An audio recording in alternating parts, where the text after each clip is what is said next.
Welcome back friends. As promised हम लोग अपने एनसीईआरटी ज्योग्राफी को आगे लेकर चलते हैं। We are at class 6 chapter number 2 globe latitudes and longitudes, है ना।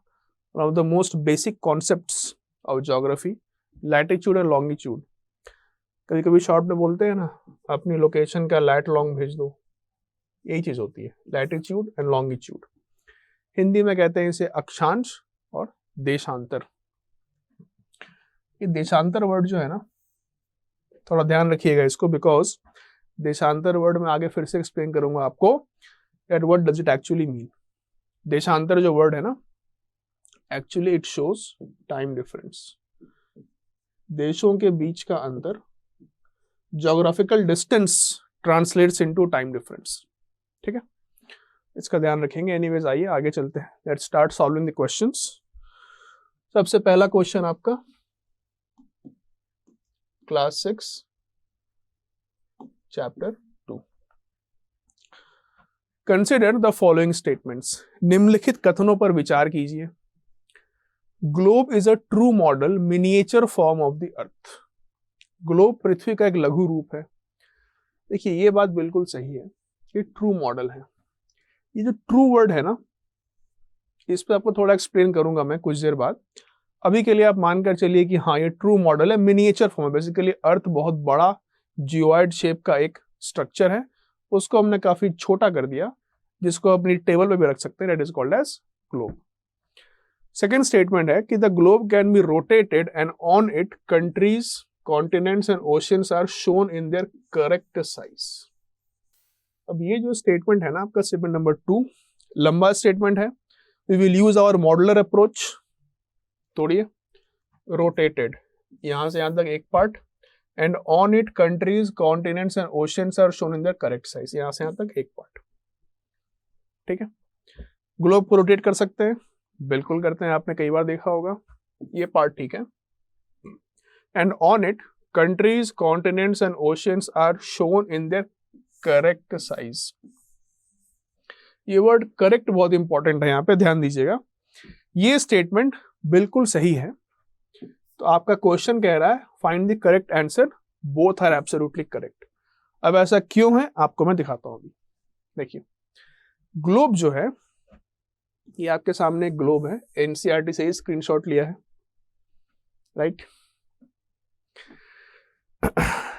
It is miniature form of earth. आपको याद होगा मैंने पिछली क्लास में अर्थ का शेप दिखाया था, जो कि आपका स्फेरिकल तो नहीं था बट जियोइड शेप का था, इस तरह का था। आप उसको ब्रॉडली स्फेरिकल मान सकते हैं, ठीक है। अब यहाँ पे साइंटिस्ट नहीं बनना है कि सर ट्रू मॉडल क्या बात कर रहे हैं आप, वो तो जियोइड शेप का होता है, ग्लोब तो बिल्कुल गोल होता है। इस तरह की बात नहीं करनी है। ग्लोब का डेफिनेशन ही होता है कि it is a true replica of अर्थ, ठीक है। It is a miniature and true replica of अर्थ। तो हमने स्फेरिकल अर्थ को ट्रांसफॉर्म कर दिया एक शॉर्ट स्केल पर। ग्लोब जो है उसको हम लोग स्फेरिकल मान के चलते हैं, ठीक है।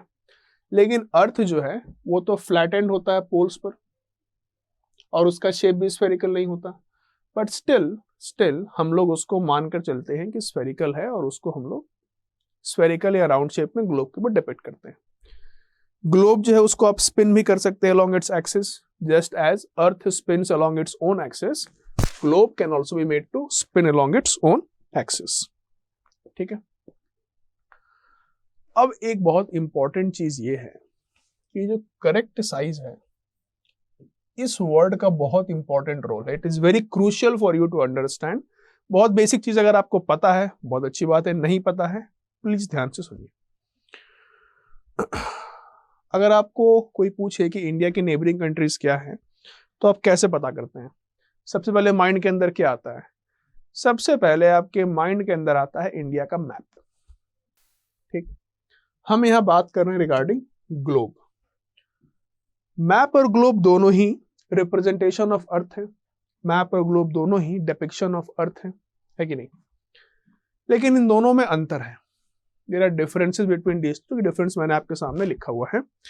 इन डिफरेंसेस को मैं वन बाय वन पढ़ूंगा जरूर, लेकिन जो सबसे इंपॉर्टेंट डिफरेंस है वो होता है साइज का। जैसे अगर आप ग्लोब के ऊपर रशिया का साइज अगर देखें, ठीक। और इंडिया का साइज अगर आप देखें, ठीक है, ये हो गया रशिया और ये हो गया आपका इंडिया। और अगर आप मैप के ऊपर, किसी मैप के ऊपर अगर आप रशिया का साइज देखें और इंडिया का साइज देखें, ठीक है, हम सभी लोग जानते हैं कि रशिया इंडिया से कहीं गुना बड़ा है साइज में, ठीक। ग्लोब पे रशिया अगर इंडिया से 10 टाइम्स बड़ा नजर आएगा ना, तो मैप पे रशिया इंडिया से 12 टाइम्स, 13 टाइम्स, 15 टाइम्स बड़ा नजर आएगा। This is called as flattening effect. ये फ्लैटनिंग इफेक्ट वो फ्लैटनिंग नहीं है जो अर्थ के पोल्स के फ्लैट हो जाते हैं। ये फ्लैटनिंग इफेक्ट वो इफेक्ट है जो कि मैप पर कंट्रीज या कॉन्टिनेंट्स को डिपिक्ट करते वक्त एक प्रैक्टिकल प्रॉब्लम आती है, ठीक है। अब देखिए, मैप जो है आपका, it is mostly your 2 dimensional view of earth, मानते हैं। ग्लोब क्या है आपका? ग्लोब आपका 3 डायमेंशनल व्यू ऑफ अर्थ है, ठीक। अर्थ खुद 3 डायमेंशनल शेप का है, अर्थ खुद स्फेरिकल है। अर्थ को डिपिक्ट करने के 2 तरीके हैं, one is globe and one is, आपको क्या लगता है कि किसी राउंड अर्थ को अगर आपको रेप्लिका बनाना हो तो बेटर रेप्लिका कब बनेगा? एक 3 डायमेंशनल ग्लोब पे या एक 2 डायमेंशनल मैप पे? Obviously the verdict is 3 dimensional globe पे, ठीक, क्योंकि ये खुद ही एक 3D ऑब्जेक्ट है, तो इसका रेप्लिका बेटर बनेगा 3 डायमेंशंस में। मैप के ऊपर बेटर रेप्लिका नहीं बन सकता। So globe is a much better replica of earth as compare to map. इस बात को पहले आप लोग एक्सेप्ट करिए। मैप के साथ प्रॉब्लम क्या होती है, देखिए, अर्थ जो है वो है तो खुद 3 डायमेंशनल, आपको मैप बनाना है 2 डायमेंशनल। तो जो पोल्स के आसपास के जो एरिया हैं, जो अर्थ पर जिनका साइज लेटेस्ट से 10 होता, वो मैप में आने की वजह से साइज 12 हो जाएगा, ठीक। क्योंकि अगर आप इसको ऐसे देखिए, अगर आप अर्थ को 2 हिस्से में काट दें, लेटेस्ट से कि आपने एक स्फेरिकल अर्थ को बीच से काट दिया, ठीक है, वो खुल जाएगा। अब आप उसको किसी 2 डायमेंशनल सरफेस पे अगर पेस्ट करना चाहते हैं, वो पेस्ट हो नहीं पाएगा अनलेस कि आप उसके टॉप पे बहुत ज्यादा प्रेशर लगाएं। जब आप प्रेशर लगाएंगे तो इसका टॉप में एक्सपेंशन होगा। उसी की वजह से मैप पे आपको रशिया का साइज, अंटार्कटिका का साइज, जो एक्चुअल साइज है उससे ज्यादा बड़ा दिखेगा, ठीक है। मैप बनाने के टाइम ये एक प्रैक्टिकल प्रॉब्लम आती है, it is called as flattening effect, ठीक। ये आप लोगों को पता होना चाहिए फॉर दिस क्वेश्चन। और डिफरेंसेस एक बार देख लेते हैं हम लोग। मैप जो है, it shows the minutest details of earth. It may even show details of village with various relief features. But क्या कभी आपने ये सोचा कि अगर ग्लोब पे बोला जाए कि अपने होम टाउन का लोकेशन दिखाओ, आप लोकेशन अप्रोक्सीमेटली बता सकते हैं, बट क्या आप पिन पॉइंट कर सकते हैं? नहीं कर सकते। अगर आपको बोला जाए अपने होम टाउन में अपने होम स्ट्रीट को दिखाओ, क्या ग्लोब पे आप दिखा पाएंगे? कैन अप्रोक्सीमेटली से कि सर यहाँ कहीं होना चाहिए, but you cannot pin point. But map पे आप कर सकते हैं। क्यों? क्योंकि map is made to scale, it can be zoomed in, it can be zoomed out as well. Map जो है जरूरी नहीं है कि पूरे के पूरे अर्थ का ही बने, ग्लोब जरूरी है पूरे के पूरे अर्थ का बनेगा। इट इज नेसेसरी कि ग्लोब पूरे अर्थ का रेप्लिका बनेगा। Map is not necessary to be made as a replica for the whole earth. Map can be made even for a small village. उसके आसपास की नदियां, पहाड़ वगैरह दिखा सकते हैं मैप में, है ना। So map can show you even the minutest details. Globe cannot show you the minutest detail. Globe आपको सिर्फ दिखाएगा continents, countries, oceans बस। बहुत होगा तो मेजर माउंटेन्स दिख जाएंगे आपको, मेजर रिवर्स दिख जाएंगे आपको, और कुछ नहीं। मेजर सिटीज दिख जाएंगे आपको। उससे ज्यादा डिटेल आप एक छोटे से ग्लोब पे एडजस्ट कर ही नहीं सकते, ठीक है। तो that is why globe is only a replica of earth which is meant for a broad view. It is meant for an eagle's eye view. Map is a flat projection of the Earth's curved surface. While doing a flat projection, you have to make a compromise, either to show all the details or to show the correct size. You make a compromise, that is why flattening effect की वजह से Russia, Antarctica वगैरह के size बड़े दिखते हैं। और differences देखिए। अब आप आ जाइए हमारे concept of latitude and longitude के ऊपर। लैटिट्यूड और लॉन्गिट्यूड जो है ये डिफाइन किया गया अर्थ के ऑलमोस्ट स्फेरिकल शेप के लिए ही किया जाता है डिफाइन, ठीक है। तो ग्लोब पर जो आप बनाएंगे लैटिट्यूड और लॉन्गिट्यूड, वो प्रॉपरली एक सर्कल की तरह बनेगा। लैटिट्यूड क्या होता है? It is like a circle, it is like a ring on the surface of earth. Latitude का मतलब क्या? It is like a ring on the surface of earth which runs from east to west या west to east कह लीजिए, ठीक है। Longitude क्या होता है? It is like a semi circle on the surface of earth running from north to south या फिर साउथ टू नॉर्थ बोल लीजिए। लैटिट्यूड और लॉन्गिट्यूड डिफाइंड ही होते हैं for a spherical surface, it is not defined for a flat surface. तो जब latitude और लॉन्गिट्यूड आप ग्लोब के ऊपर दिखाएंगे उसमें कोई डिस्टॉर्शन नहीं होगा, उसमें कोई शेप या साइज डिस्टॉर्शन नहीं होगा, वो बिल्कुल प्रॉपरली दिखेगा। ऑन दी अदर हैंड अगर आप सेम लैटिट्यूड और लॉन्गिट्यूड मैप के ऊपर दिखाएंगे, बट क्योंकि मैप तो आपका 2 डायमेंशनल हो चुका है तो उसमें डिस्टॉर्शन होगा। It is not possible to show all the places with the correct latitude or longitude on the given map. कुछ ना कुछ डिस्टॉर्शन तो उसमें आएगा। क्यों आएगा? बिकॉज लैटिट्यूड लॉन्गिट्यूड डिफाइंड ही होता है स्फेरिकल सरफेस के लिए, और आप कर रहे हैं कि हमें 2D सरफेस से बना करके दो, तो कुछ ना कुछ तो एरर आएगा, कुछ ना कुछ तो डिस्टॉर्शन आएगा ही आएगा, ठीक है। Maps can be easily folded, can be easily carried with hand, large globes are difficult to handle. तब आप ग्लोब को कितना ही बड़ा बनाएंगे ताकि आपको उसमें दुनिया के हर शहर, हर नदी, सब कुछ आपको दिखाई दे? Not possible.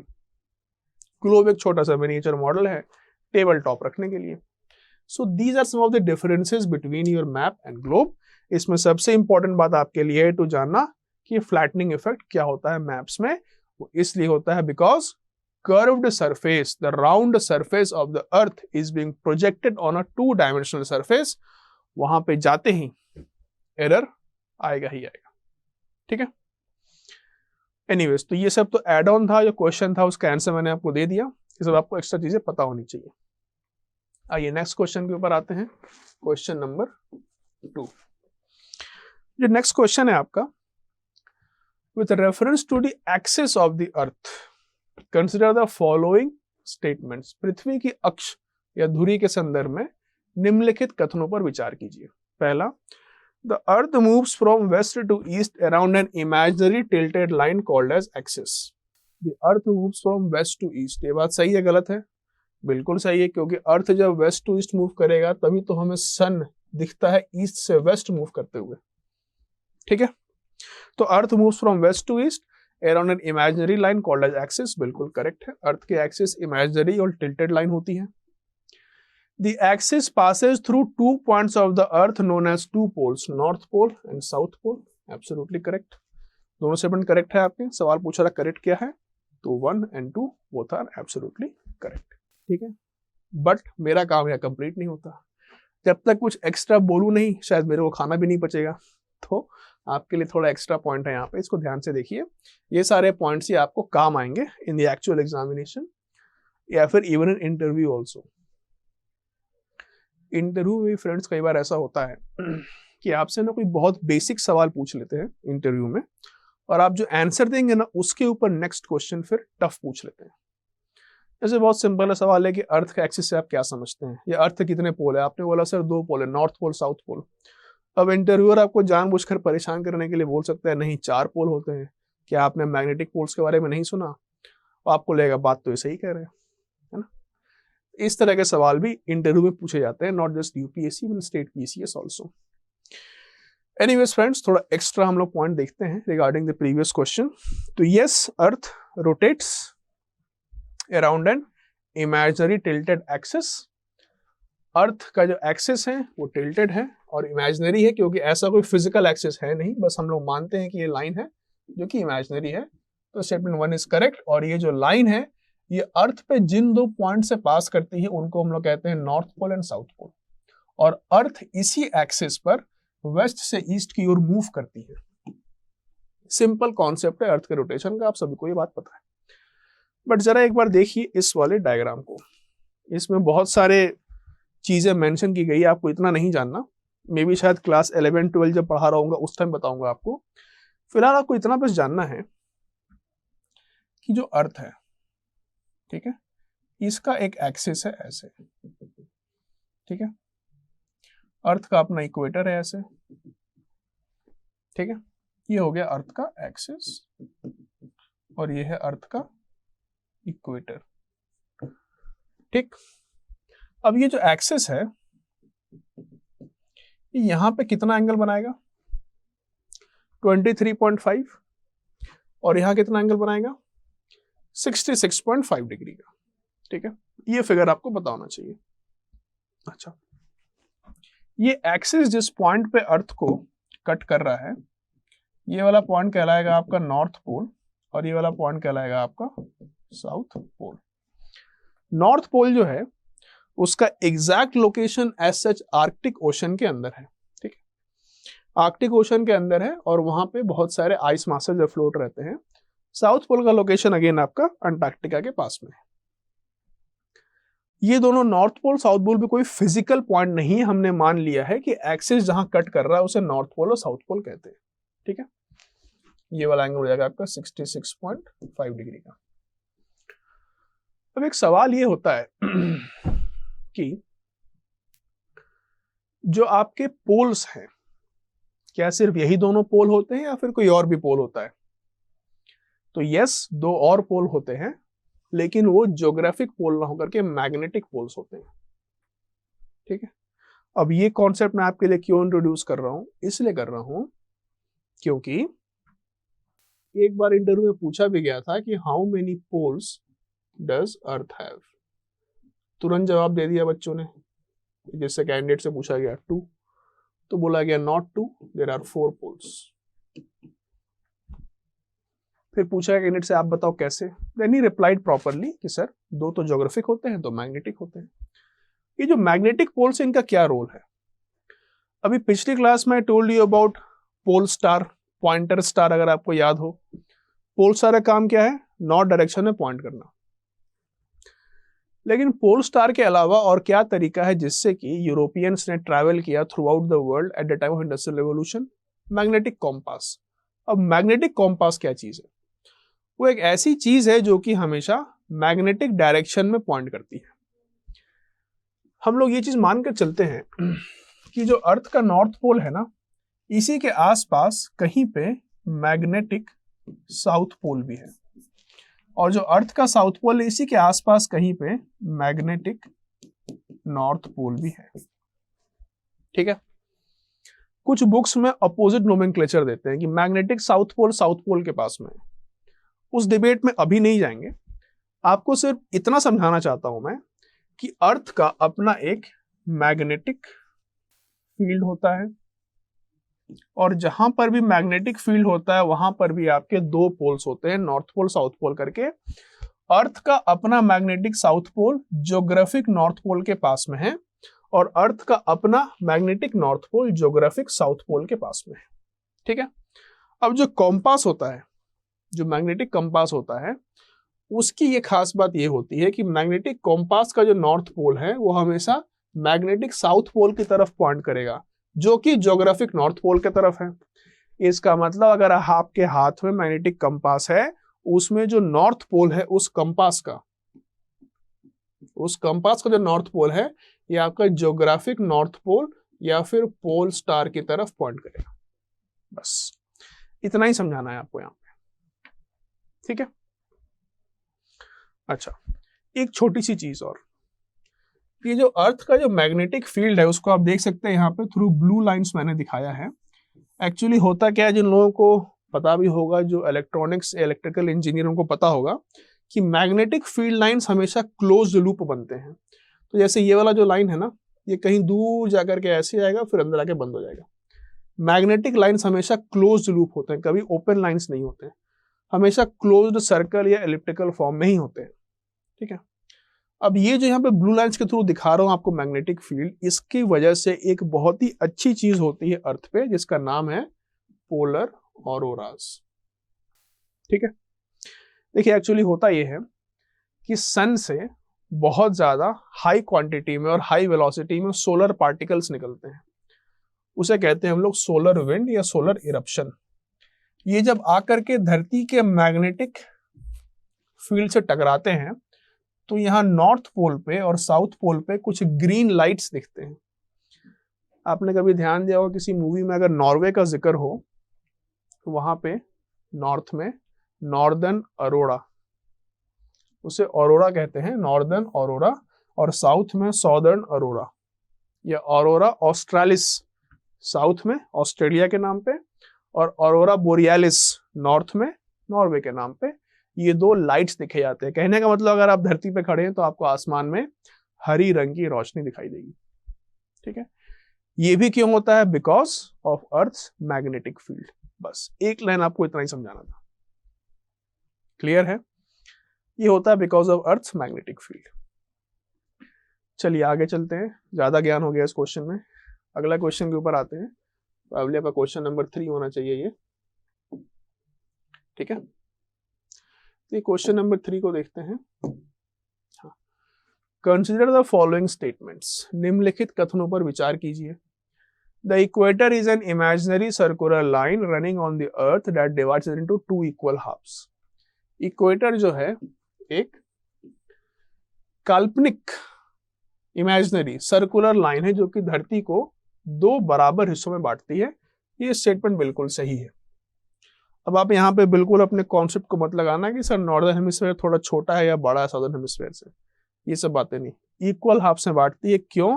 क्योंकि हम मान के चलते हैं कि इक्वेटर जो है वो अर्थ के सर्कुलर शेप के ऊपर है। Parallels of latitude are all parallel circles from the equator up to the poles and their size is uniform. बड़ा स्टेटमेंट, पार्ट बाय पार्ट चलेंगे। पैरेलल्स ऑफ लैटिट्यूड का मतलब होता है लैटिट्यूड के सर्कल्स। ये सभी पैरेलल सर्कल है, बिल्कुल सही बात है। From the equator to the poles, बिल्कुल सही बात है। And their size is uniform, ये बात गलत है। अगर आप लैटिट्यूड को देखेंगे तो जो इक्वेटर है इसकी लंबाई सबसे ज्यादा होगी, और आप जैसे जैसे पोल की तरफ मूव करना शुरू करेंगे लैटिट्यूड्स की लंबाई कम होने लगेगी। क्लियर? तो इसका मतलब लैटिट्यूड्स की लंबाई यूनिफॉर्म नहीं होती, उनकी साइज यूनिफॉर्म नहीं होती। On the other hand longitudes की होती है, क्योंकि लॉन्गिट्यूड क्या होता है? लॉन्गिट्यूड आपका सिंपली नॉर्थ पोल से साउथ पोल तक कनेक्ट करने वाला एक लाइन है। अब आप अर्थ पे कहीं भी ड्रॉ कर लीजिए, उन सब का शेप और साइज बराबर आएगा। ठीक है, तो ये स्टेटमेंट गलत हो गया आपका। Next is latitudes are measured in degree, बिल्कुल सही बात है। The equator represents the 0 degree latitude, सही बात है। इक्वेटर आपका 0 डिग्री होता है, ऊपर जाएंगे तो आपका 90 डिग्री हो जाएगा पोल पे, है ना। नॉर्थ पोल को बोलते हैं 90 डिग्री नॉर्थ, साउथ पोल को बोलते हैं डिग्री साउथ। इक्वेटर से आप जैसे ही पोल की तरफ जाएंगे डिग्रीज बढ़ने लगेंगे, लाइक 0 डिग्री से 1 degree, 2 degree. Tropic of cancer पे आएंगे 23.5 डिग्री, है ना। आर्कटिक सर्कल पे जाएंगे 66.5 डिग्री एंड सो ऑन। तो इस क्वेश्चन में क्या पूछ रहा है? Are not correct. वापस आए क्वेश्चन के ऊपर। नॉट करेक्ट कौन सा? Statement number 2 only. Option number C is your correct answer. ठीक है, वो आपके सामने एक सिंपल सा एक्सप्लेनेशन है, आप चाहे तो इसको पढ़ लें। वैसे मैंने आपको सब कुछ एक्सप्लेन कर दिया है इसमें। ठीक है, अब आपके सामने 2 फोटोग्राफ है, जरा इसको ध्यान से देखिए। लैटिट्यूड जो होता है ना, इसका दूसरा नाम पैरेलल भी होता है। तो आप कहेंगे सर ऐसा क्यों? ध्यान से देखिए, ये जो थिक ब्लैक लाइन आप देख रहे थे, जो इक्वेटर, ठीक है, ये धरती के चारों तरफ जाएगा। जैसे मान लीजिए कि आपने हाथ में एक प्याज ले लिया, ठीक है, उसके चारों तरफ धागा बांध दिया, वैसे ही इक्वेटर। अब इसके ऊपर आए, ये जरा देखें आप 20 डिग्री वाली लाइन को जरा देखिए, ये ऐसे आ रहा है। अब आप देखिए क्या ये लाइन और ये लाइन आपस में पैरेलल नहीं है?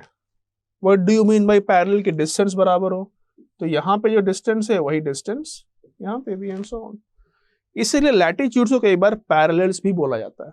यहाँ तो लिख रहे हैं क्वेश्चन में कि पैरेलल्स ऑफ लैटिट्यूड, लेकिन कई बार लैटिट्यूड वर्ड ना यूज करके पैरेलल वर्ड भी यूज कर लिया जाता है, आप उस टाइम कंफ्यूज ना हो। Parallel also means latitude only, और कुछ नहीं। ज्योग्राफी में parallel also means latitude only, ठीक है। अच्छा, now what about your longitude? Longitude का दूसरा नाम होता है मेरिडियंस। मेरिडियन वर्ड क्यों? क्योंकि लॉन्गिट्यूड अपने आप में एक हाफ सर्कल होता है। लॉन्गिट्यूड जो अपने आप में एक हाफ सर्कल होता है। लॉन्गिट्यूड जो है सो नॉर्थ पोल से साउथ पोल की तरफ जाता है। मतलब सारे के सारे लॉन्गिट्यूड आप मान सकते हैं कि नॉर्थ पोल से निकले और साउथ पोल तक चले गए, ठीक है। सारे लॉन्गिट्यूड इंक्लूडिंग प्राइम मेरिडियन। तो लॉन्गिट्यूड्स जो है वो कभी पैरेलल नहीं हो सकते, वो आपस में कन्वर्ज करते हैं at north pole and at south pole. So all longitudes always converge at north pole as well as at south pole, ठीक है। टू लैटिट्यूड्स नेवर कन्वर्ज, ठीक है। तो ये थोड़ा कॉन्सेप्ट आपको मैंने बताया इसके बारे में। अच्छा, लैटिट्यूड का रेफरेंस क्या होता है? Equator which is your 0 degree. Longitude का रेफरेंस क्या होता है? Prime meridian which is also your 0 degree longitude, ठीक। नेक्स्ट अगर आप चाहें तो इस फोटो को भी देख सकते हैं। इसमें आप देखिए 0 डिग्री इज योर इक्वेटर।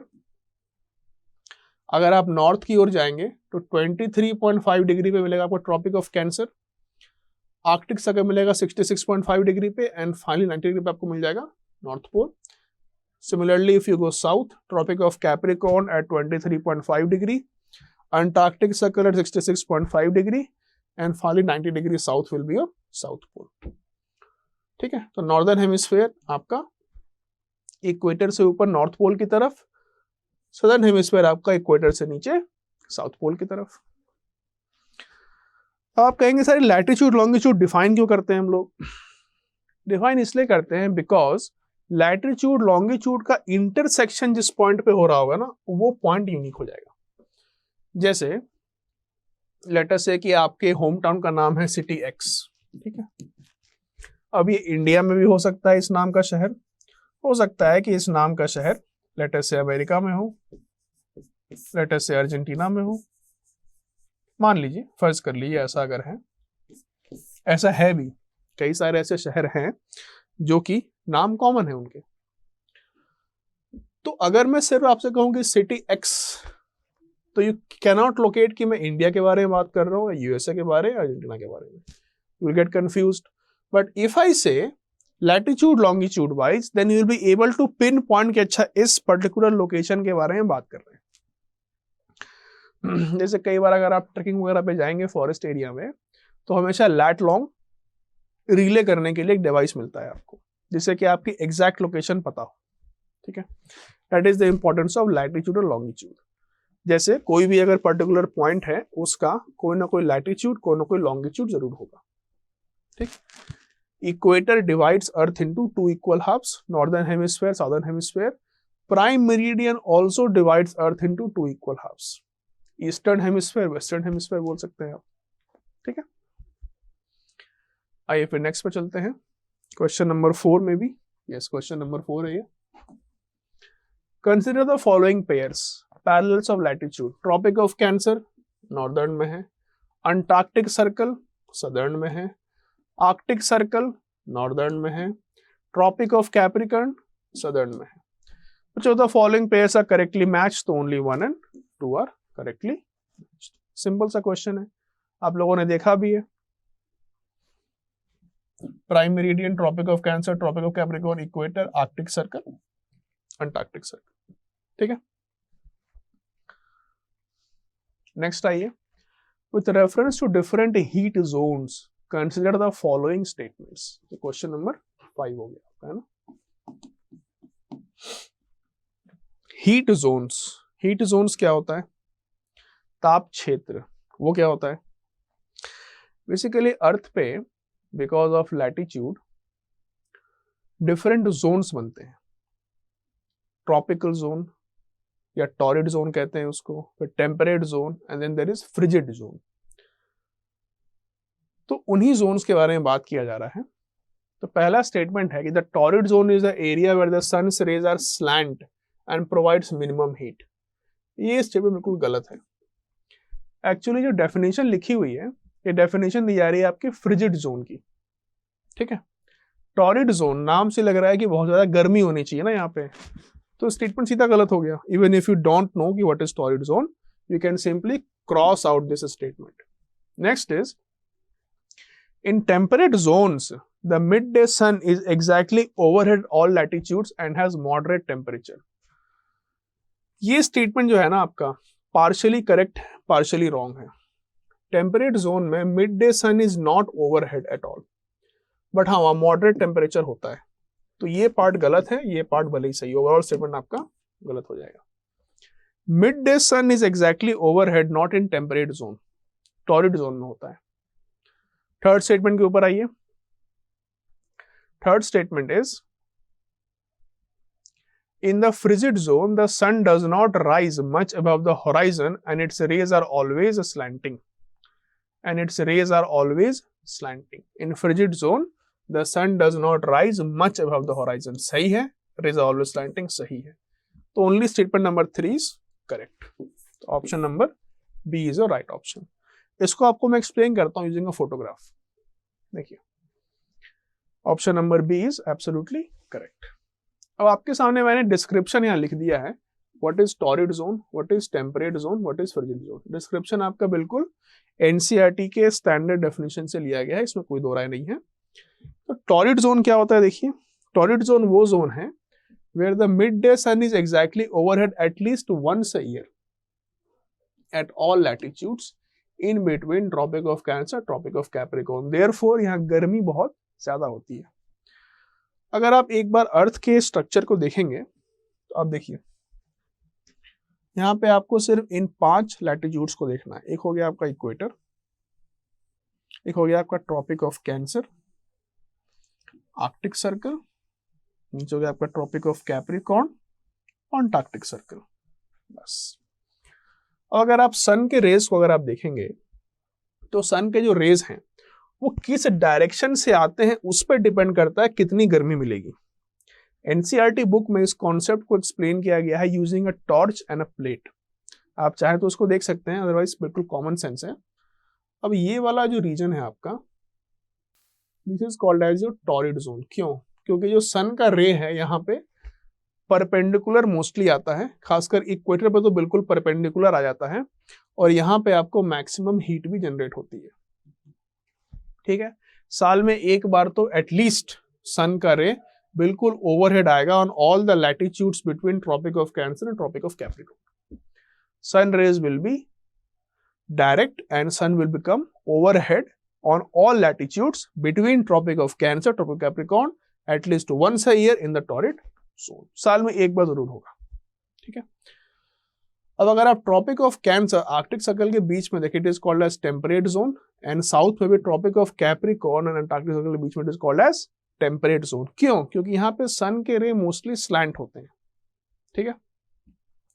सन के रे मोस्टली स्लैंट होते हैं और साल में कभी भी टेम्परेट जोन के अंदर किसी भी पॉइंट पे सन कभी वर्टिकली ओवरहेड नहीं आता।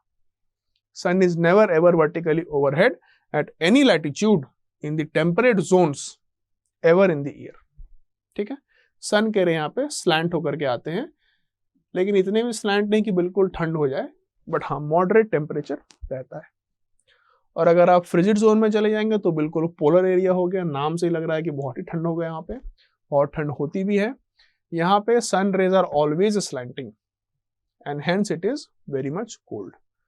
एक और इंपॉर्टेंट बात ये यहाँ पे है कि sun does not rise much above the horizon. ऐसा क्यों होता है कि sun does not rise much above the horizon? ऐसा इसलिए होता है फ्रेंड्स, बिकॉज आप सिंपली इसके पोजीशन को देख लीजिए, it will become very clear to you. मान लीजिए आप यहां पे खड़े हैं और सन आपका इधर है, तो आपको सन क्या आकाश में बहुत ऊपर दिखाई देगा? नो। कंपेयर टू अगर आप इक्वेटर पे खड़े होते, तो अगर आप इक्वेटर पे है तो आपको सन आकाश में बिल्कुल वर्टिकली ओवरहेड भी दिखेगा। But if you go into frigid zones, sun will never ever appear much high in the horizon to you, ठीक है। So these are the 3 different zones. एक एक्स्ट्रा फैक्ट जो मैंने इसमें ऐड किया है वो ये वाला स्टेटमेंट है, आपको आइडिया होना चाहिए कि अर्थ का जो टोटल एरिया है, सरफेस एरिया, कॉन्टिनेंट की बात नहीं कर रहा, कॉन्टिनेंट ओशन सब मिला करके जो अर्थ का टोटल सरफेस एरिया बनता है उसका करीब करीब 8% एरिया नॉर्थ और साउथ फ्रिजिड जोन्स के अंदर आ जाता है। ठीक है, अगर मैं क्लियर कर दूं, ये ओशियन के सरफेस एरिया या कॉन्टिनेंट सरफेस एरिया में बात नहीं कर रहा हूं। It is not about land area और वाटर एरिया, कुछ भी हो, लैंड हो, वाटर हो, जो भी हो, एक स्फेयर है ना, स्फेयर है अर्थ आपका, उसके सरफेस का करीब करीब 8% एरिया फ्रिजिड जोन्स के अंदर आ जाता है। टेम्परेट जोन्स कवर 52%, यानी कि north temperate and south temperate मिलकर के अर्थ के टोटल सरफेस एरिया का 52% एरिया कवर करते हैं। टॉरिड जोन करीब करीब 40%। ठीक है फ्रेंड्स, ये डेटा मैंने एक्स्ट्रा ऐड किया, आपको पता होना चाहिए इसके बारे में कि अंदाजन कितना कितना एरिया कवर होता है। So you can say that more than half of the earth surface falls under temperate zone, कह सकते हैं ना। Right, let's move to next question. Question number 5 होना चाहिए। These are the systems of imaginary semicircles that run from North Pole to South Pole. They also act as lines of reference in locating eastward, westward locations. Precisely, they are called as meridians of longitude. क्यों semi circle होते हैं, north पोल और south pole जाते हैं और अर्थ पे waste या east location बताने का काम करते हैं। Just like latitude will tell you north और south, longitudes will tell you east और वेस्ट। ठीक है, ये अगेन आपके सामने सिंपल सी फोटो है फ्रेंड्स, शायद आप इसको देख लें। इसमें जो लेफ्ट तरफ फोटो है, in this you can see there is a prime meridian जो कि 0 डिग्री लॉन्गिट्यूड पर है। दिस वन, इसने अर्थ को 2 हिस्सों में बांट दिया, एक तरफ हो गया आपका ईस्टर्न हेमिस्फीयर, एक तरफ हो गया आपका वेस्टर्न हेमिस्फीयर। आप लोगों को याद होगा फ्रेंड्स, कोल्ड वार का टाइम 1960s, नॉट डेट कि आप लोग उस टाइम पे देख रहे होंगे कोल्ड वार को, बट पढ़ा हुआ कोल्ड वार के बारे में। ईस्टर्न ब्लॉक क्या था, led by USSR, western block led by US. क्यों? क्योंकि जो आपका प्राइम मेरिडियन है वो यहां से पास करता है, इधर की ओर आपका वेस्ट हो गया, इधर की ओर आपका ईस्ट हो गया। So the world was divided into 2 blocks, western block and eastern block, prime meridian। ठीक है, इसीलिए हम लोग अमेरिका हो गया, यूके हो गया, फ्रांस, स्पेन सबको कहते हैं वेस्टर्न सिविलाइजेशन। हालांकि फ्रांस वगैरह का मैक्सिमम पार्ट तो ईस्ट में ही आ रहा है, बट स्टिल वेस्टर्न सिविलाइजेशन कहते हैं उनको। India, China, Russia, they are called as eastern civilizations. Australia also. So this is the concept of prime meridian. But यहाँ पे मैं आपको 1-2 बातें और बताना चाहता हूँ। आप इसमें एक लाइन आपको दिखाना चाहता हूँ, जरा ध्यान दीजिएगा उसके ऊपर। आप लोग पहले इस फोटो को देखिए। इस फोटो में you can C prime meridian, इधर वेस्ट, इधर की ओर ईस्ट है। अब आप देखिए कहीं कहीं पे मैंने इसे +3 है, कहीं पे +8 लिखा है, कहीं पे +6 लिखा है, इंडिया में +5.5 लिखा है, अफ्रीका में देखिए यहाँ +2 लिखा है। ठीक है, तो इधर की ओर आप देखेंगे कि हर जगह प्लस प्लस प्लस लिखा हुआ है। ठीक है, वेस्ट में आइए, -1, -7, -10, -10, -3, -6। वेस्ट में माइनस माइनस करके लिखा हुआ है।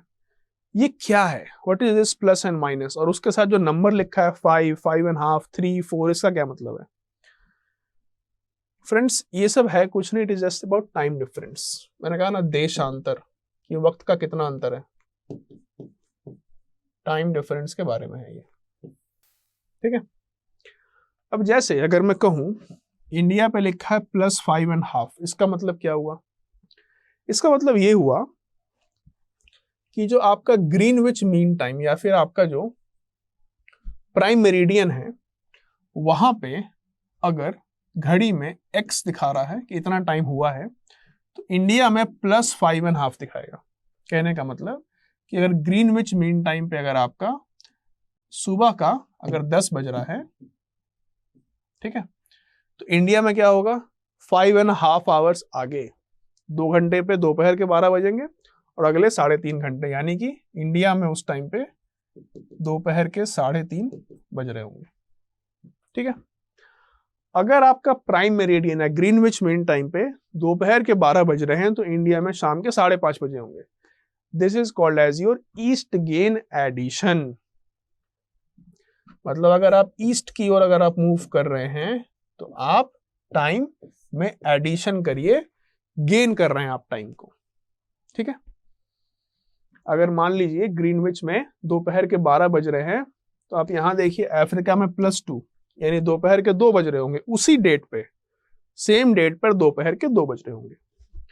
अगर आपका प्राइम मेरिडियन पे लेटेस्ट से दोपहर के 12 बज रहे हैं तो यहाँ देखिए रशिया में +8 भी है, +9 भी है, +10 भी है। तो यहाँ +8 है वहां रात के 8 बज रहे होंगे, यहाँ +9 है वहां रात के 9 बज रहे होंगे, यहाँ +10 है वहां रात के 10 बज रहे होंगे। क्लियर? इसे कहते हैं हम लोग ईस्ट गेन एडिशन। एक छोटी सी बात, रात के 10 बज रहे होंगे इसका मतलब यही नहीं कि अंधेरा भी होगा वहां पे, वो बात अलग है अंधेरा हुआ कि नहीं, वो डिपेंड करता है सन के साथ। बट रात के 10 बज रहे होंगे ये श्योर है, बट ये मत मानिए कि अंधेरा भी होगा वहां पे, वो अलग बात है। ठीक है, अच्छा इसे कहते हैं हम लोग east gain addition. If you move towards west it is called as west lose subtraction. इसका मतलब क्या होता है कि जैसे आप ईस्ट बढ़ने पे वक्त में घंटे ऐड कर रहे हैं, वेस्ट बढ़ने पर वक्त में घंटे घटाइएगा। कहने का मतलब जैसे मान लीजिए ग्रीनलैंड में लिखा है आपका -3, इसका मतलब ये कि अगर प्राइम मेरिडियन पे दोपहर के 12 बज रहे हैं, इसका मतलब ग्रीनलैंड में सुबह के 9 ही बजे हैं, उसी डेट पर, ऑन द सेम डेट। जैसे आपका यूएस में एक जगह लिखा हुआ है -7। ठीक है, तो अगर आपका प्राइम मेरिडियन पर दोपहर के 12 बज रहे हैं तो उससे 7 घंटे पहले वो टाइम होगा आपका यूएस में इस पॉइंट पर, यानी कि सुबह के 5 बजे होंगे उसी डेट पर। This is called as your west lose subtraction. अगर आप वेस्ट की ओर जा रहे हैं तो वक्त घटाते हुए चलेंगे, अगर आप ईस्ट जा रहे हैं वक्त को बढ़ाते हुए चलेंगे सेम डेट पर। ठीक है, अच्छा इंटरेस्टिंग लग रहा है। आइए थोड़ा डाउट प्रोड्यूस करता हूं आपके माइंड में। बिना डाउट प्रोड्यूस किए काम कंप्लीट नहीं होगा, क्योंकि डाउट प्रोड्यूस करके उसको अभी सॉल्व करना है। देखिए ऑनलाइन सेशंस लेने का एक ये नुकसान होता है कि you can not interact with the students directly. तो आपके माइंड में जो भी डाउट्स आने मुझे पहले से सोच कर रखना है, ताकि सेशन देखते वक्त आपका माइंड किस किस दिशा में जा सकता है सोचने के लिए मुझे पहले से पता हो, तो मैं उनको अभी निपटा दूं। ठीक है, जैसे एक बार ये डाउट आया था कि सर अगर रात के 10 बज रहे होंगे रशिया में तो अंधेरा होना चाहिए। ये जरूरी नहीं है, ये आप लोगों को क्लियर होगा और आगे चलकर। लैंड ऑफ मिडनाइट सन नाम सुना आप लोगों ने? नॉट इन रशिया बट होता तो है, ऐसी जगह जहां पर कि रात में भी सूरज दिखता है। ठीक है, अच्छा एक कॉमन डाउट जो इसमें होता है वो होता है इंटरनेशनल डेट लाइन को लेकर के। बताता हूं कैसे। आप जरा इस लाइन को देखिए, ये आपका प्राइम मेरिडियन है, बिल्कुल सीधा सीधा नीचे आ रहा है। ठीक है, बाकी लाइन्स को भी देखिए, सभी बिल्कुल स्ट्रेट नीचे आ रहे हैं और थ्रू आउट द अर्थ बिल्कुल स्ट्रेट स्ट्रेट है, कोई भी उसमें इरेगुलर शेप का नहीं, कहीं कुछ टेढ़ा मेढ़ा नहीं हो रहा है ना। अच्छा अब आप एक इस लाइन को देखिए, ये टेढ़ा हुआ, फिर टेढ़ा हुआ, फिर ऐसे हुआ, फिर ऐसे हुआ, फिर ऐसे हुआ। जबकि अगर ये सीधा आ रहा होता तो बिल्कुल स्ट्रेट आना चाहिए था, लेकिन ये टेढ़ा होकर के आ रहा है। सिर्फ ये अकेला ऐसा लॉन्गिट्यूड है जो कि स्ट्रेट नहीं है, सिर्फ ये अकेला ऐसा लॉन्गिट्यूड है जो कि स्ट्रेट नहीं है। ये जो लॉन्गिट्यूड है ना, इसको हम लोग कहते हैं 180 डिग्री ईस्ट, या फिर अगर उस तरफ से आएंगे तो 180 डिग्री वेस्ट। अभी टेढ़ा क्यों है? देखिए ये जो है आना चाहिए था इसको बिल्कुल स्ट्रेट। अगर ये बिल्कुल स्ट्रेट होकर के आता तो यहाँ पर रशिया का थोड़ा सा पार्ट कट करता, अगर ऐसे आता तो, या नीचे आकर न्यूजीलैंड का थोड़ा पार्ट कट करता, और यहाँ पे कई सारे छोटे छोटे आइलैंड्स भी हैं पैसिफिक ओशन के, उन सब के बीच में से कट करते हुए निकल जाता। अब प्रॉब्लम ये है कि मान लीजिए कोई कंट्री अगर ऐसे है, अब उसके बीच में से इंटरनेशनल डेट लाइन निकल जाए तो इस कंट्री के वेस्ट पोर्शन में अगर 24 तारीख है, ईस्ट पोर्शन में 25 तारीख होगी।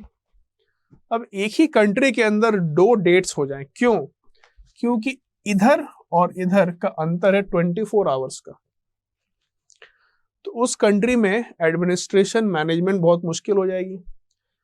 तो ये डिसाइड किया गया कि जो 180 डिग्री की लाइन है ना, ये जिस जिस कंट्री के थ्रू कट होकर के पास होती, अगर ये लाइन स्ट्रेट होता तो उन कंट्रीज को बोला जाए कि वो खुद को या तो लाइन के इधर रखें, लाइन के उधर रखें।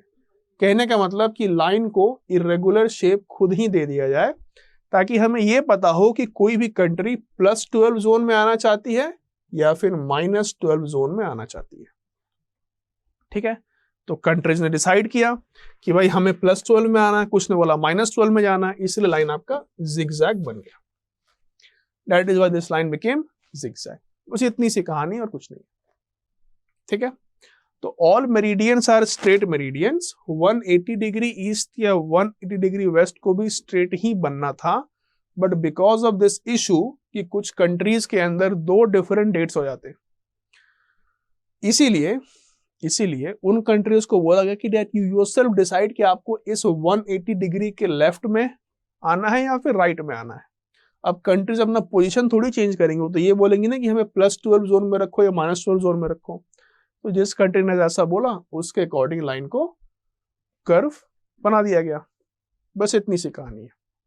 ठीक है, अच्छा यहाँ पे अगर एक्सप्लेन कर रहा हूँ तो एक छोटा सा कॉन्सेप्ट और आपको बता देता हूँ। ये जो हम लोग ईस्ट गेन एडिशन और वेस्ट लूज सब्ट्रैक्शन कर रहे हैं, उसके रिगार्डिंग एक छोटा सा कॉन्सेप्ट। टोटल 360 डिग्रीज होते हैं एक कंप्लीट रोटेशन में। ठीक है, यहां पे आपका प्राइम मेरिडियन 0 डिग्री पर है। ठीक, अगर आप यहां से ईस्ट चलना शुरू होंगे तो भी आप पहुंच जाएंगे 180 डिग्री ईस्ट पे, और अगर आप यहां से वेस्ट चलना शुरू होंगे then you will reach at 180 degree west. ठीक है, अच्छा 180 डिग्री ईस्ट से 180 डिग्री वेस्ट तक का टोटल इंटरवल होना चाहिए था आपका 24 आवर्स का।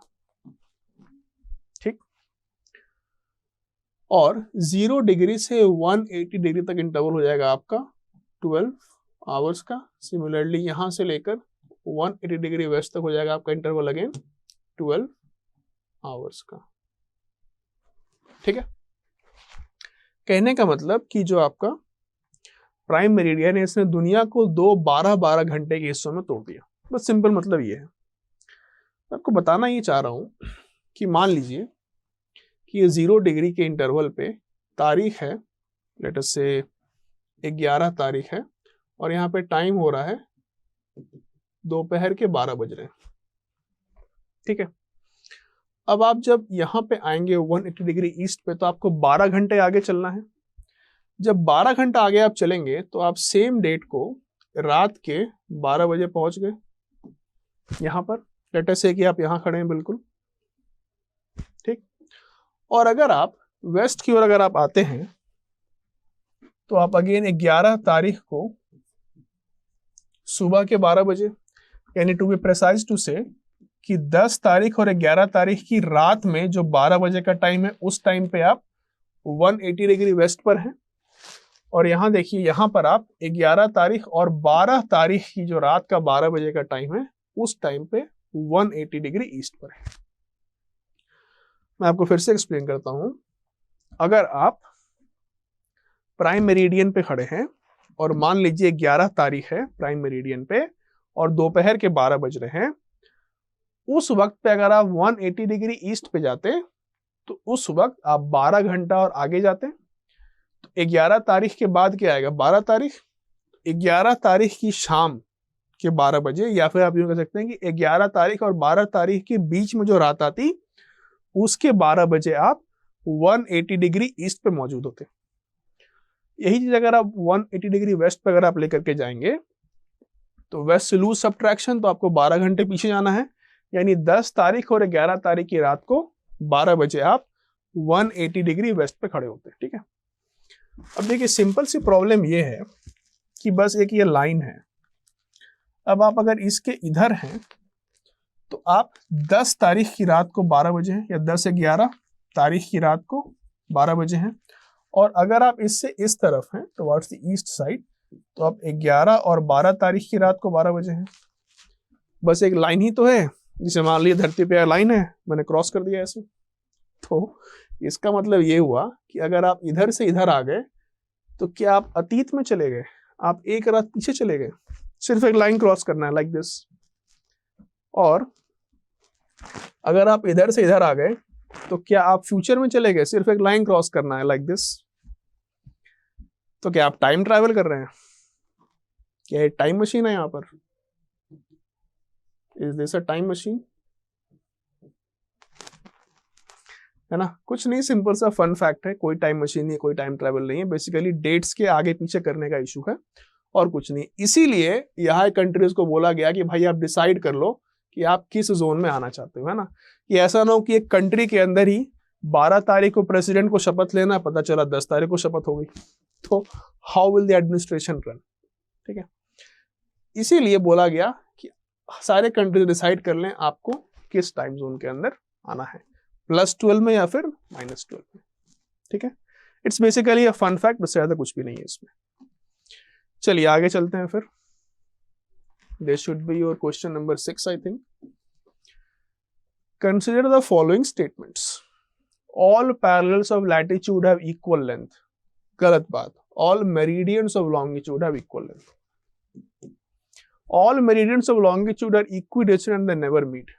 गलत बात. They do meet at North Pole and South Pole. They are not at all equidistant. Rather, latitudes are equidistant and they never meet. तो किया कुछ नहीं इस क्वेश्चन ने, सिंपली लैटिट्यूड लॉन्गिट्यूड वर्ड को एक्सचेंज कर दिया आपस में। ठीक है, select the incorrect answer, both are incorrect, right, both are incorrect.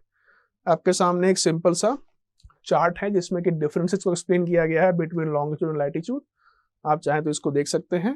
Longitude is simply a measurement of distance east और west of the prime meridian.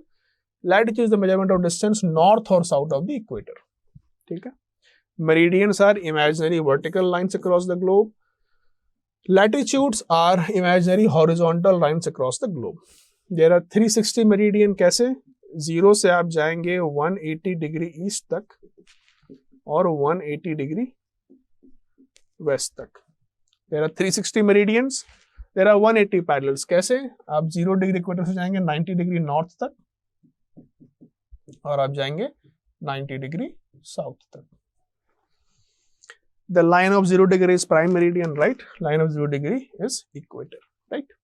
तो सिंपल डिफरेंस है, क्वेश्चन ने बस आपस में इंटरचेंज कर दिया और कुछ भी नहीं था। नेक्स्ट था, I think question number 7।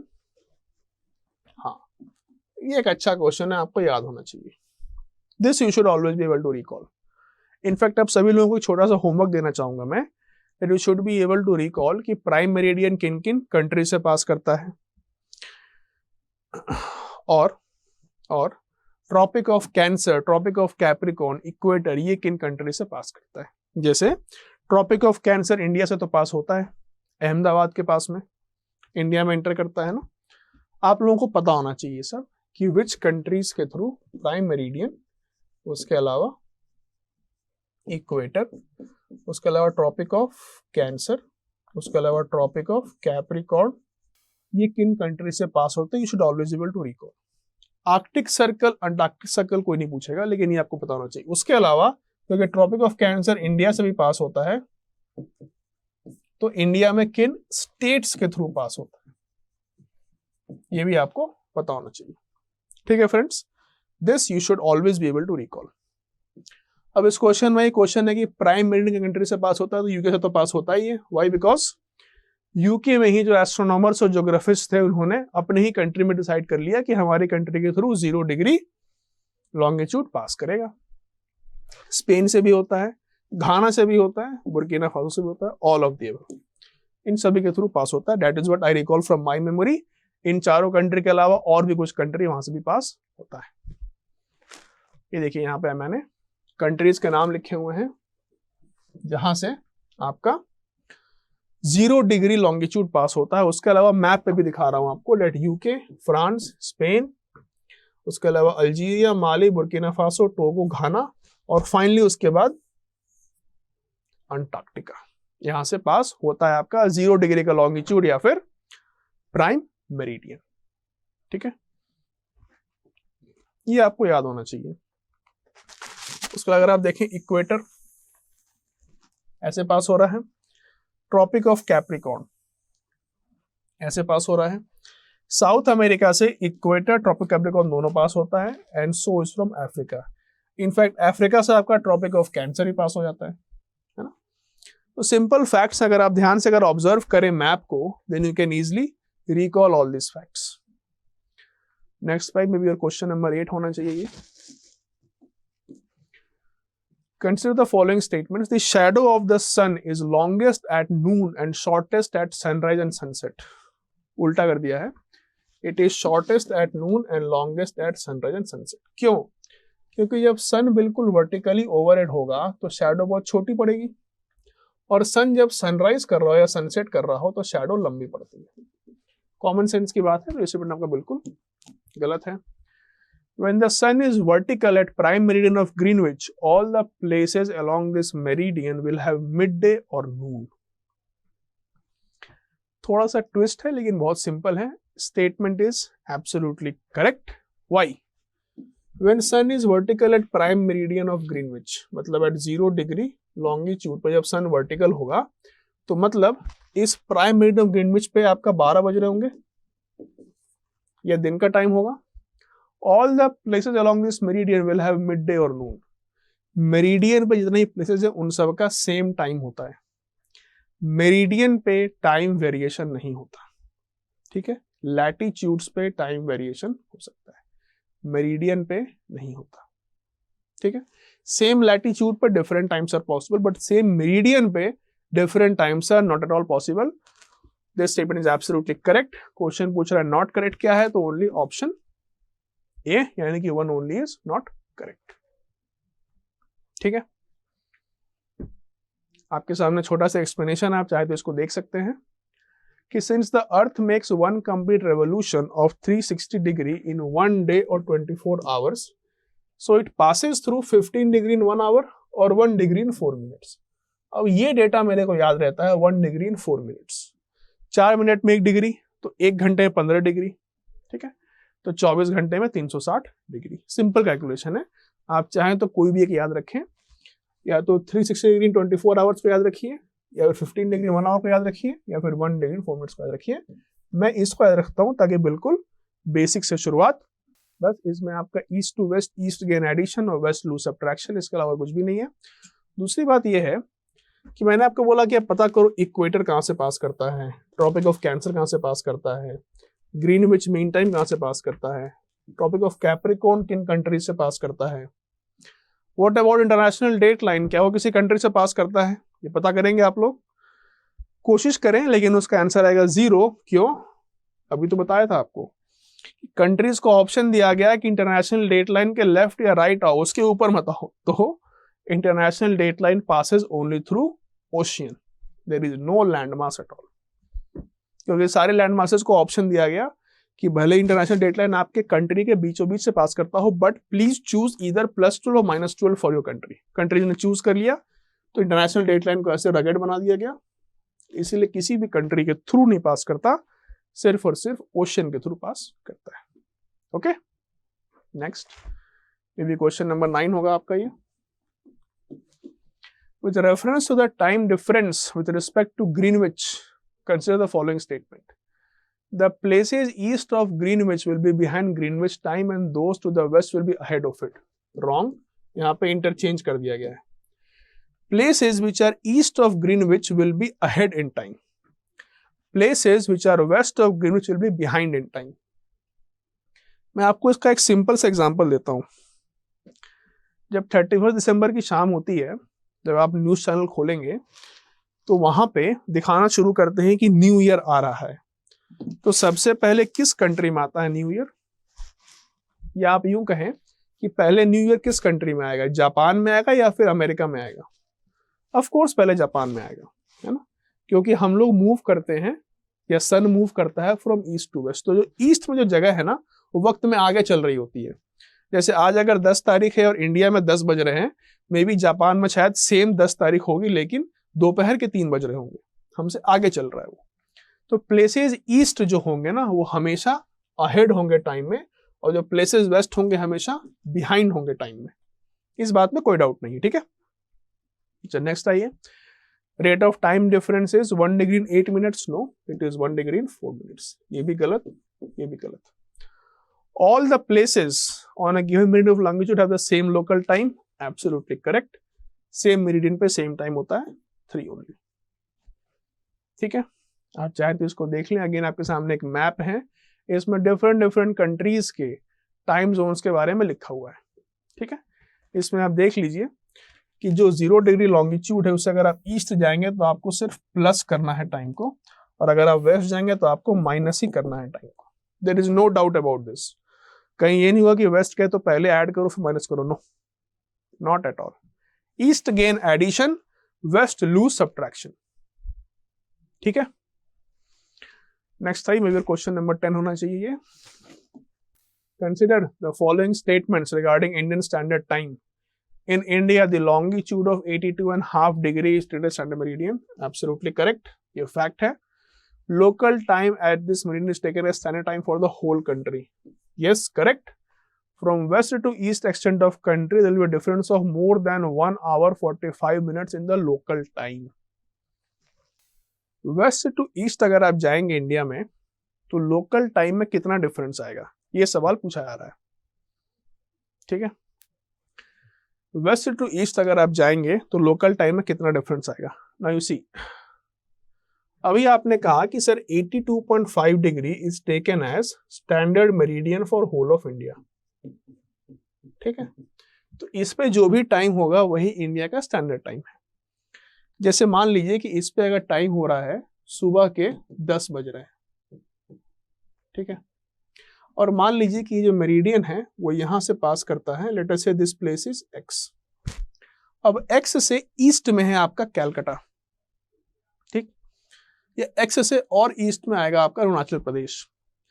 Arunachal Pradesh में कायदे से सुबह के 10 नहीं बजने चाहिए थे, मे बी सुबह के 10:30 बज रहे हैं। क्यों? क्योंकि आप ईस्ट की ओर मूव कर रहे हैं, तो लोकल टाइम इतना होना चाहिए था। और अगर आप वेस्ट की तरफ अगर मूव करते जैसे बॉम्बे में, तो सुबह के 10 नहीं बज रहे होते, मे बी शायद सुबह के 9 बज रहे होते। पीछे अगर आप वेस्ट की ओर मूव करेंगे तो वेस्ट लूज सब्ट्रैक्शन हो जाएगा। तो अब सवाल ये है कि इंडिया का जो वेस्ट मोस्ट पॉइंट है वो और इंडिया का जो ईस्ट मोस्ट पॉइंट है वो, इनके बीच में कितने का टाइम डिफरेंस आता है, ये सवाल पूछा जा रहा है आपसे इसके थर्ड स्टेटमेंट में, ठीक है। ये जो स्टेटमेंट है आपका 1 आवर 45 मिनट्स बिल्कुल फैक्ट है, करीब करीब इतने का ही अंतर आता है। तो तीनों स्टेटमेंट आपके सही हैं। अच्छा, नॉट करेक्ट पूछ रहा है तो नन ऑफ द अबव। देखिए, इंडिया में जो लॉन्गिट्यूडनल एक्सपेंस है उसमें अगर आप देखेंगे तो वेस्ट मोस्ट पॉइंट तो यहाँ पे इंडिया का, और ईस्टर्न मोस्ट पॉइंट यहाँ कहीं पे आएगा इंडिया का।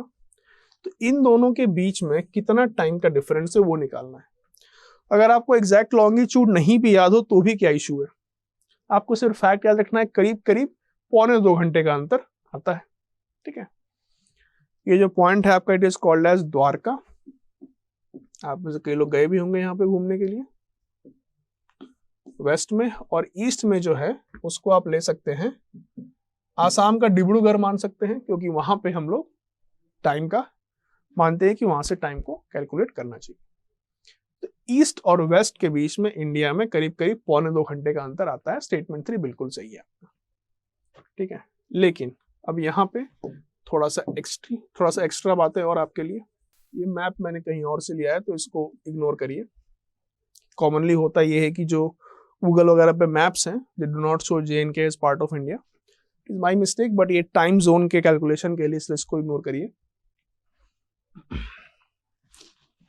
आप यहाँ पे इसमें एक चीज ये देखिए दैट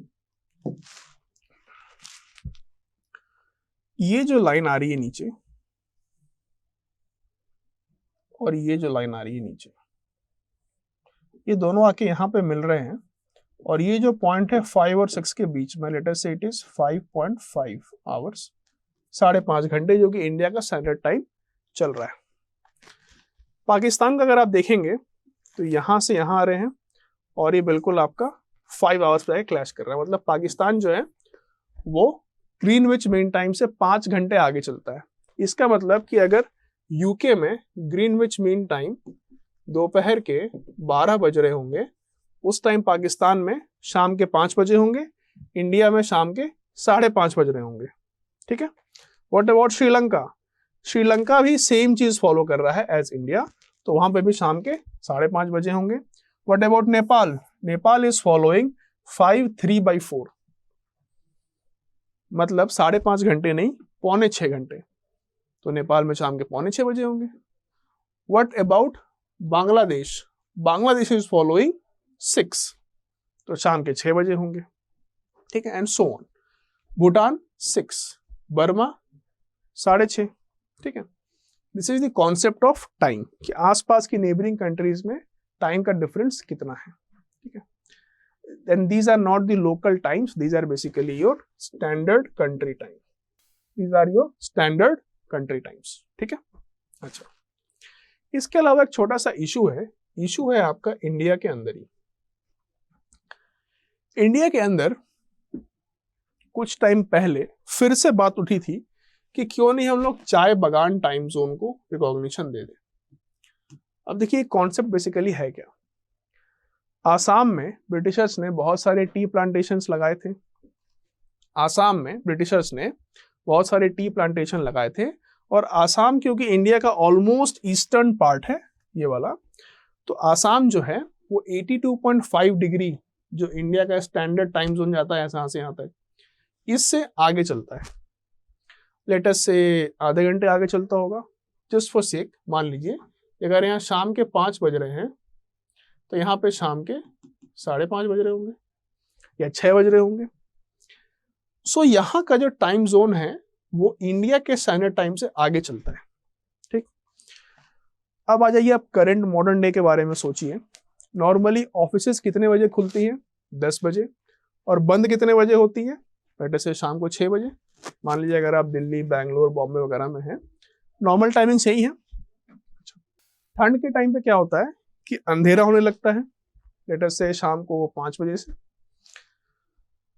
अब आप सोचिए जरा, आप बॉम्बे में हैं और इंडिया का जो स्टैंडर्ड टाइम 82.5 डिग्री, उसके अकॉर्डिंग सुबह 10 बजे से लेकर के शाम 6 बजे तक काम कर रहे हैं।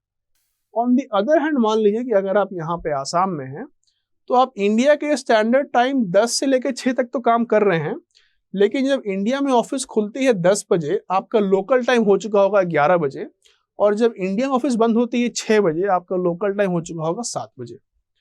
मतलब extra consumption of electricity, extra consumption of electricity शाम के वक्त टू प्रोड्यूस लाइट, ताकि ऑफिस पर काम कर सकें, एंड लॉस ऑफ प्रोडक्टिविटी, क्योंकि सुबह 10 बजे इंडिया मेनलैंड सुबह 10 बजे ऑफिसेस खुलते हैं, तब तक यहाँ पे ऑलमोस्ट लोकल टाइम दोपहर का 11 साढ़े 11 बज चुका होता है। मतलब सुबह जब लाइट ज्यादा थी उस वक्त आपने लेट शुरुआत करी, और शाम को जब लाइट कम है उस वक्त लेट तक आप काम कर रहे हो। तो सुबह की early morning productivity is lost, और शाम में एक्स्ट्रा पावर कंजम्पशन। तो कई बार डिमांड उठती है कि क्यों नहीं इंडिया में 2 टाइम जोन कर दिया जाए। अब हम इंडियंस तो एक ही टाइम जोन के आदी हैं, बट अगर आप डिफरेंट कंट्रीज को देखें, लाइक रशिया, उसमें 11 टाइम जोन है, यूएस में भी 11 टाइम जोन्स हैं, फ्रांस में 12 टाइम जोन है। आप कहेंगे सर फ्रांस इतनी छोटी सी कंट्री, इंडिया के छोटे से स्टेट के बराबर है, उसमें 12 टाइम जोन क्यों है? एक्चुअली फ्रांस का जो अपना मेनलैंड एरिया है उसमें तो एक ही टाइम जोन है, लेकिन फ्रांस के बहुत सारे ओवरसीज टेरिटरी हैं in different parts of the world, उनको लेकर 12 टाइम जोन है। बट अगर आप रशिया को देखें, वो अकेली कंट्री के अंदर 11 टाइम जोन है। तो कई बार इंडिया में भी डिमांड उठी कि क्यों नहीं हम लोग इंडिया में भी 2 टाइम जोन कर दें, एक मेन का और एक चाय बगान टाइम जोन का। बट अल्टीमेटली इसको नहीं माना गया बिकॉज ऑफ वेरियस रीजंस। ऐसा नहीं है कि कर देंगे तो सारे प्रॉब्लम सॉल्व हो जाएंगे, बल्कि और कई प्रॉब्लम्स खड़े हो जाएंगे। जैसे रेलवेज की अगर आप बात करें, टाइम टेबल एंड सिग्नलिंग की बात करें, तो रेलवेज जो यहां से क्रॉस करती है थ्रू चिकन नेक कॉरिडोर, इसको सबसे ज्यादा इशू आएगा। क्यों? इसलिए आएगा बिकॉज जब एक टाइम जोन से दूसरे टाइम जोन में जाएंगे उसके लिए हमारे रेलवे की सिग्नलिंग अभी उतनी एडवांस्ड नहीं है। अब आप बोलेंगे सर बाकी कंट्रीज में तो होता है, डिफरेंट टाइम जोन्स, वहां भी रेलगाड़ी दौड़ती है, हमारे यहाँ क्यों नहीं? कर सकते हैं बट अभी प्रैक्टिकली फिजिबल नहीं है, इसीलिए चाय बागान टाइम जोन को रिकॉग्निशन नहीं मिला। कुछ देर बाद इनका डिमांड भी खत्म हो गया। They have accepted whole heartedly 82.5 degree east as their own time zone, but ये प्रॉब्लम फिर भी है। Early morning productivity is lost and late night power consumption is increased. ठीक है, ओके, नेक्स्ट आइए, मे बी क्वेश्चन नंबर 11 होगा ये। What is the longitudinal value of international date line? 180 degree. आप ईस्ट बोले या वेस्ट बोले कोई फर्क नहीं पड़ता, एक ही बात है। So friends, this was our chapter number 2 of class 6 NCERT Geography. I hope मैंने आपको कंप्लीट कवरेज दिया हो। मैंने बीच बीच में कई सारे एक्स्ट्रा पॉइंट्स डिस्कस किए, ऐड भी किया from internet, whatever I can get. इन सबको लेते हुए आई बिलीव चैप्टर 2 का कवरेज आपका हो चुका है। Mostly the focus was on latitudes and longitudes. अब आपका काम क्या है? आप में से जिन लोगों ने चैप्टर को नहीं पढ़ा है प्लीज पढ़िए और फिर से इस वीडियो को देखिए। जिन लोगों ने चैप्टर को पढ़ लिया है उनके लिए मैंने कुछ एक्स्ट्रा कंटेंट भी दिया है यहाँ पे, उसको अपने नोट्स में बिल्कुल ऐड कर सकते हैं। किसी क्वेश्चन में कोई डाउट रह गया हो फिर से देखिए इस वीडियो को, अप्रोच को देखिए, अप्रोच कैसे करते हैं क्वेश्चंस को, and so on. So with these words friends, आज से क्लास को समाप्त करते हैं। नेक्स्ट क्लास में जब मिलेंगे तो चैप्टर 3 क्लास 6 एनसीईआरटी ज्योग्राफी को कवर करेंगे। Till then thank you and all the best.